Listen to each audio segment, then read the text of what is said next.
السلام علیکم ورحمۃ اللہ وبرکاتہ۔ بسم اللہ الرحمن الرحیم۔ امید ہے کہ آپ تمام بچے خیریت سے ہوں گے۔ مضمون اردو جماعت سوم میں ہم نے اپنا ایک نیا سبق شروع کیا تھا، عید کا ہنگامہ۔ اس کے ہم نے نئے الفاظ کیے تھے۔ پیارے بچوں، آج ہم سبق پڑھیں گے۔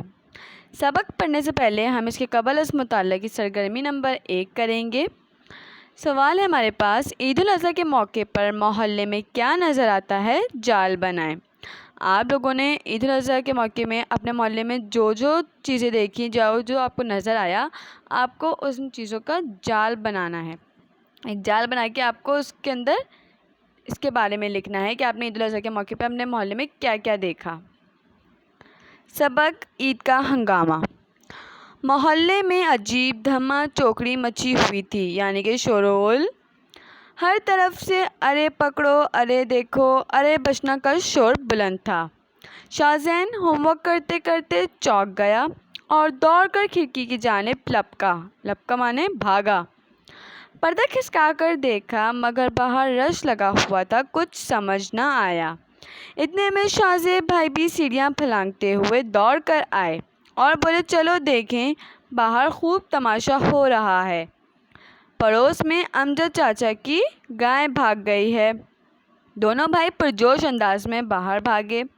پتہ چلا کہ امجد چاچا کچھ ہی دیر پہلے منڈی سے ایک خوبصورت گائے عید الاضحیٰ پر قربانی کے لیے لائے تھے۔ پورا محلہ گائے دیکھنے جمع ہو گیا اور گائے بیچاری اس رش سے جو گھبرائی تو رسی چھڑا کر بھاگ نکلی۔ سوال بات، شاہ زین کیا کر رہا تھا؟ تو جی بچوں، شاہ زین کیا کر رہا تھا؟ بالکل درست، شاہ زین اپنا ہوم ورک کر رہا تھا۔ دونوں بھائی باہر کیوں بھاگے؟ دونوں بھائی باہر اس لیے بھاگے تھے کیونکہ انہیں پتہ چلا تھا کہ امجد چاچا کی گائے آئی تھی جو بھاگ گئی ہے۔ اب محلے کے سب بچے اور جوان گائے کے پیچھے اور گائے آگے آگے بھاگے جا رہی تھی۔ امجد صاحب کے بیٹے علی بھائی نے رسی کا پھندا بنایا، پھندا یعنی رسی یا دھاگے کا حلقہ، اور موٹر سائیکل پر بیٹھ کر کک ماری۔ گائے تھی کہ سرپٹ دوڑے جا رہی تھی، سرپٹ تیز بھاگنا۔ بڑی مشکل سے علی بھائی رسی کا پھندا اس کے گلے میں ڈال پائے۔ اب جو انہوں نے رسی کھینچی تو گائے بیچاری زمین پر آ رہی۔ وہ تو خدا کا شکر ہوا کہ اسے چوٹ نہیں لگی۔ خیر، علی بھائی بما 20 لوگوں کے فاتحانہ انداز میں گائے کو واپس لانے میں کامیاب ہو گئے۔ اتنی دیر تک امجد صاحب کا غصہ آسمان تک پہنچ چکا تھا اور وہ محلے والوں پر برس رہے تھے۔ ارے میاں، گائے تھی، کوئی عجوبہ تو نہ تھی؟ عجوبہ یعنی کوئی انوکھی چیز کہ آپ لوگ ایسے جمع ہو گئے اور اچھی خاصی گائے کو بدک کر بھاگنے پر مجبور کر ڈالا۔ بدک کر یعنی گھبرا جانا۔ یوں لگتا تھا کہ وہ گائے کی واپسی سے نا امید ہو چکے تھے۔ جب علی بھائی گائے کو بچوں اور جوانوں کے جلوس میں لے کر گلی میں داخل ہوئے تو سب نے نعرے لگائے، ارے پکڑ لی، ارے بچ گئی، الحمدللہ۔ کس کی گائے بھاگ گئی تھی؟ جی بچوں، کس کی گائے بھاگی تھی؟ امجد صاحب کی گائے بھاگی تھی۔ دوسرا سوال ہے، گائے کس نے پکڑی؟ گائے امجد صاحب کے بیٹے علی بھائی نے پکڑی تھی۔ عید الاضحیٰ کی آمد کے ساتھ ہی ہر دوسرے دن کسی نہ کسی کے گھر قربانی کا جانور آتا اور محلے کے بچوں کی موجیں ہو جاتی، یعنی کہ مزے ہو جاتے۔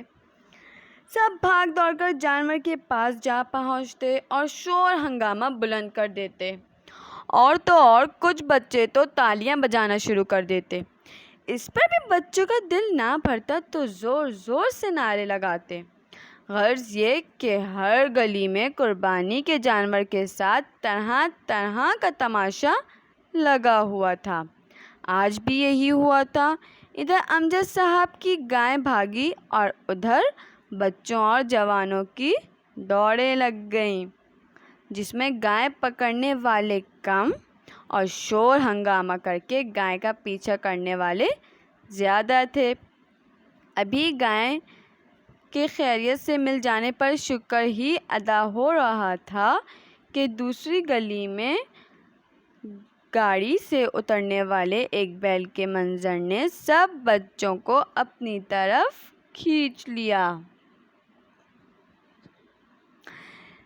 چار جی سوال ہے ہمارے پاس، جب جانور آتا تو بچے کیا کرتے تھے؟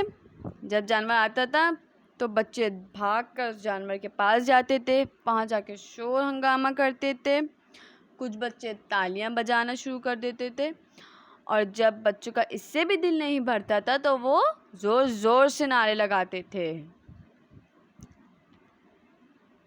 ابھی کے لیے اتنا ہی۔ جزاک اللہ خیرا، خدا حافظ۔